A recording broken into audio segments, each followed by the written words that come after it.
नीलम ने आलोक के लिए चाय लाकर मेज पर रख दी और चुपचाप मेज के पास पड़ी कुर्सी पर बैठ केतली से प्याले में चाय डालने लगी।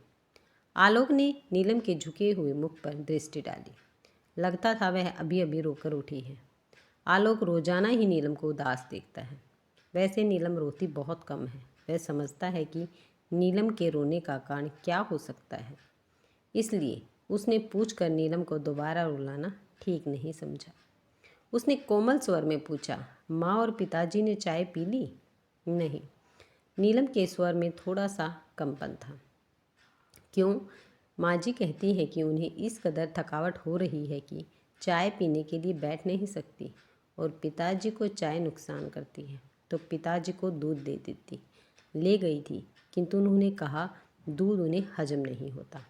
आलोक चाय का प्याला हाथ में लेकर माता पिता के कमरे की ओर जाने लगा तो नीलम धीरे से बोली, पहले आप चाय पी लेते, तब तक उनकी थकान भी कुछ कम हो जाती। तुम पियो, मेरे इंतज़ार में मत बैठी रहना। माँ को चाय पिलाकर अभी आता हूँ। नीलम ने चाय नहीं पी, गोंद में हाथ रखे खिड़की से बाहर देखती रही। काश वह भी हवा में उड़ते बादलों की तरह स्वतंत्र और चिंता रहित होती। नीलम के पिता एक सफल डॉक्टर थे, पर उनकी सबसे बड़ी कमजोरी यह थी कि वे किसी को कष्ट में नहीं देख सकते थे। जब भी कोई निर्धन बीमार उनके पास आता तो वे उससे फीस का जिक्र नहीं करते, बल्कि उल्टे उसे फल व दवाइयों के लिए कुछ पैसे अपने पास से दे देते। परिणाम यह हुआ कि वे जितना काम व मेहनत करते थे उतना धन संचित नहीं कर पाए। फिर उनकी लंबी बीमारी चली तो थोड़ा बहुत धन था वह खत्म हो गया। उनकी मृत्यु के बाद सिर्फ एक मकान के अलावा और कोई संपत्ति नहीं बची थी। सबसे बड़ी बहन होने के नाते नीलम ने घर का बाहर संभालना अपना कर्तव्य समझा। उसने एक स्कूल में अध्यापिका की नौकरी कर ली। छोटी बहन पूनम मेडिकल कॉलेज में चौथे साल में थी और भाई अनन्या बीए द्वितीय वर्ष में। आलोक ने जब नीलम के सामने विवाह का प्रस्ताव रखा तो उसने साफ इनकार कर दिया था। उसका कहना था कि जब तक पूनम पढ़ाई पूरी करके कमाने लायक नहीं हो जाती, तब तक वह विवाह की बात सोच भी नहीं सकती। इस पर आलोक ने आश्वासन दिया था कि विवाह में वह कुछ खर्च न होने देगा और विवाह के पश्चात भी नीलम अपना वेतन घर में देने के लिए स्वतंत्र होगी। आलोक का यह तर्क था कि वह एक मित्र के नाते उसके परिवार के प्रति सब कुछ नहीं कर सकता जो परिवार का सदस्य बन जाने के पश्चात कर सकेगा। यह तर्क नीलम को भी ठीक लगा था। कभी कभी अपनी चिंताओं के बीच वह खुद को बहुत अकेला व असहाय सा पाती थी। उसने सोचा यदि उसे आलोक जैसा साथी जो उसकी भावनाओं को अच्छी तरह से समझता है मिल गया तो उसकी चिंताएं कम हो जाएंगी। फिर भी नीलम की आशंका थी कि अकेली संतान होने के कारण आलोक से उसके माता पिता को बहुत सी आशाएं होंगी और इसलिए शायद उन्हें दहेज रहित लड़की को अपनी बहू बनाने में आपत्ति हो सकती है। पर आलोक ने इस बात को भी टाल दिया था। उसका कहना था कि उसके माता पिता उसे इतना अधिक प्यार करते हैं कि उसकी इच्छा के सामने वे दहेज जैसी बात पर सोचेंगे भी नहीं। आलोक के पिता प्रमोद राय एक साधारण ऑफिस असिस्टेंट की हैसियत से ऊपर न उठ सके थे। आलोक उनकी आशाओं से बहुत अधिक उन्नति कर गया था। घर के रहन सहन का स्तर भी ऊंचा उठ गया था। आलोक सोचता था कि उसके माता पिता उसकी अर्जित आय से ही इतने अधिक संतुष्ट हैं कि नीलम के वेतन की आवश्यकता अनुभव नहीं करेंगे। यही उसकी भूल थी जिसे वह अब समझ पाया था। उसके माता पिता ने पुत्र का विवाह बिना दहेज के लिए केवल इसलिए किया था कि बहू अपने वेतन से वह कमी पूरी कर देगी। जब उनकी वह आशा पूरी नहीं हुई तो वे क्षुब्ध हो उठे। उन्हें इस भावना ने जकड़ लिया कि उन्हें धोखा दिया गया। आलोक कमरे में पहुंचा तो उसकी माँ सुमित्रा अपने पलंग पर लेटी हुई थी। प्रबोध राय पास ही बड़ी कुर्सी पर बैठे समाचार पत्र देख रहे थे। आलोक बोला, माँ नीलम कह रही थी कि आप थकान महसूस कर रही हैं। चाय पी लीजिए, थकान कुछ कम हो जाएगी। रहने दे बेटा, चाय के लिए मेरी तनिक भी इच्छा नहीं है। तो बताइए फिर क्या लेंगी? नीलम पिताजी के लिए मौसमी का रस निकाल रही हैं। आपके लिए भी निकाल देंगी। रहने दे, मैं रस नहीं पीऊँगी। मैं तेरी माँ हूँ। क्या मुझे अच्छा लगता है कि मैं अपने खर्च बढ़ा बढ़ा कर तेरे ऊपर बोझ बन जाऊँ? क्या करूँ, उम्र से मजबूर हूँ, अब काम नहीं होता। तो फिर क्यों नहीं नीलम को रोटी बनाने देती? वह तो कहती है कि सुबह आप दोनों के लिए पूरा भोजन बनाकर स्कूल जा सकती हैं। कैसी बातें कर रहा है आलोक? 7 बजे का पका खाना 12 बजे तक बासी नहीं हो जाएगा। तूने कभी अपने माता पिता को ठंडा फुल्का खाते देखा है? फिर एक ठंडी सांस ली माँ बोली, माँ बाप पुत्र का विवाह कितने अरमानों से करते हैं। घर में बहू आएगी, रौनक होगी, शरीर को आराम मिलेगा। फिर एक और लंबी सांस छोड़कर बोली, खैर इसमें किसी का क्या दोष, अपना अपना समय है। श्याम सुंदर लाल 25 लाख रुपए नगद और एक कार देने का वादा कर रहे थे। कैसी बातें कर रही हो माँ? जो लड़की इतनी रकम लेकर आती वह क्या आपको रस निकाल कर देती? कार में उसे फिल्में दिखाने और शॉपिंग कराने में ही मेरा आधे से ज़्यादा वेतन स्वाह हो जाता।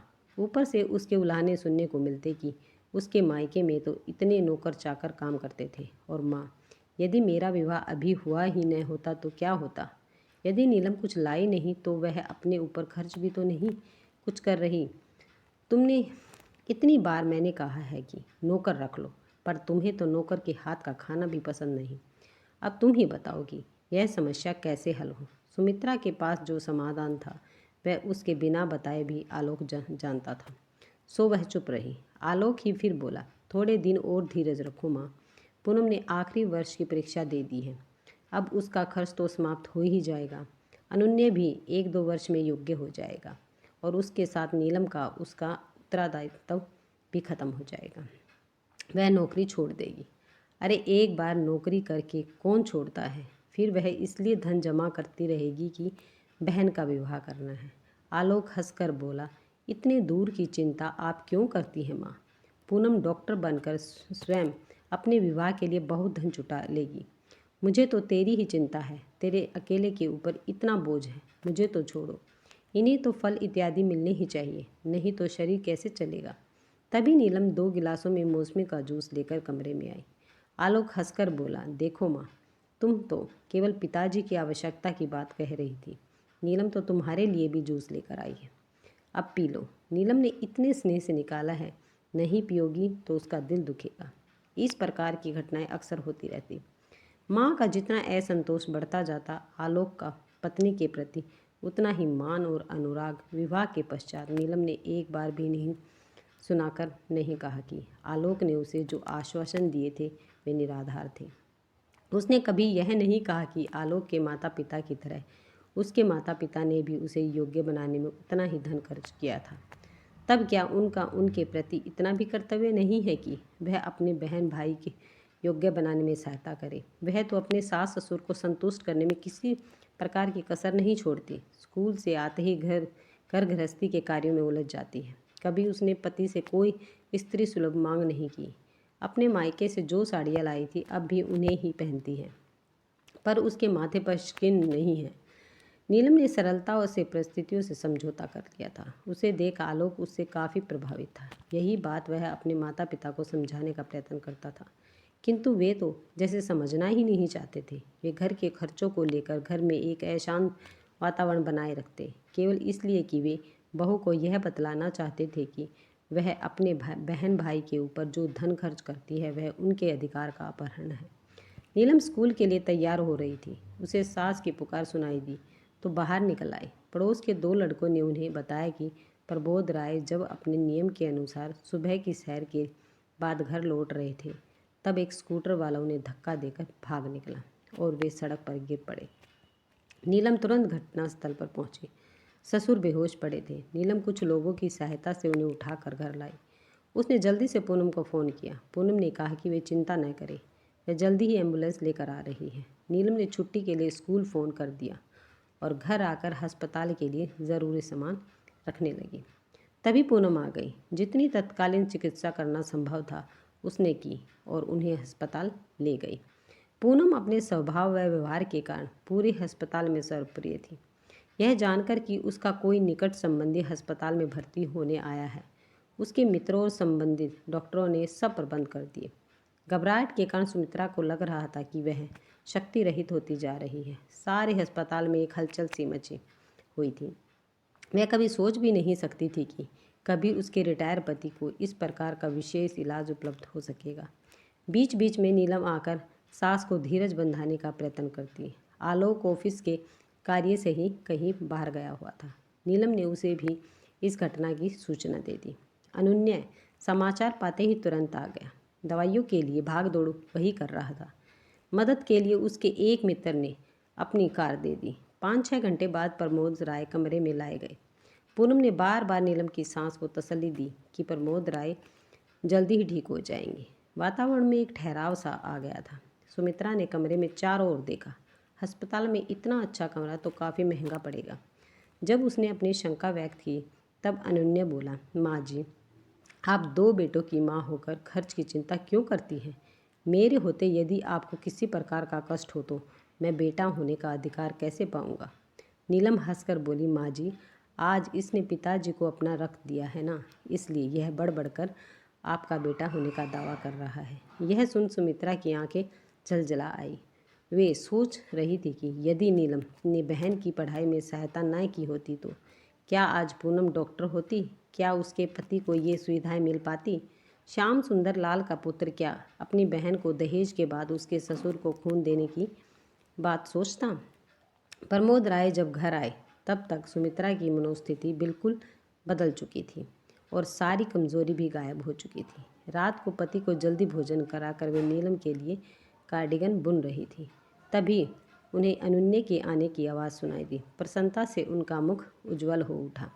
अनन्या ने एक डब्बा लाकर उनके पैरों के पास रख दिया और पूछने पर बोला, माँ जी, मैंने एक पार्ट टाइम जॉब कर लिया है। पहला वेतन मिला तो आपसे आशीर्वाद लेने चला आया। यह सुनकर सुमित्रा चकित रह गई। वे रुष्ट होकर बोली, क्या तेरा दिमाग खराब हुआ है? पढ़ना नहीं है जो पार्ट टाइम जॉब करेगा? पढ़ाई में इससे कुछ अंतर नहीं पड़ता। माँ, बेशक अब आवारागर्दी का समय नहीं मिलता। मैं तेरी बात नहीं मानूंगी। जब तक तू नौकरी छोड़ने का वादा नहीं करेगा मैं इस डब्बे को हाथ भी नहीं लगाऊंगी। और माँ जी, आप तो जीजा जी से भी ज़्यादा धमकियाँ दे रही हैं। चलिए, मैंने आपकी बात मान ली है। अब शीघ्र डब्बा खोलिए। अनन्या ने आतुरता से कहा। डब्बा खोला तो सुमित्रा स्तब्ध रह गई और डबडबाई आंखों से बोली, पगले, मैं बुढ़िया यह साड़ी पहनूंगी? अपनी जीजी को देता ना, पहले माँ फिर बहन। अच्छा माँ जी, अब जल्दी से आशीर्वाद दे दो। और अनन्या ने सुमित्रा का हाथ अपने सिर पर रख लिया। सुमित्रा हंसे बिना न रह सकी। तू तो बड़ा शातिर है, आशीर्वाद लेने के लिए भी रिश्वत देता है। तुम सब भाई बहन सदा प्रसन्न रहो और दूसरों को प्रसन्न रखो। मैं तो यही कामना करती हूँ। अगर आपको ये वीडियो पसंद आई है तो वीडियो को लाइक, शेयर और सब्सक्राइब करना ना भूलें।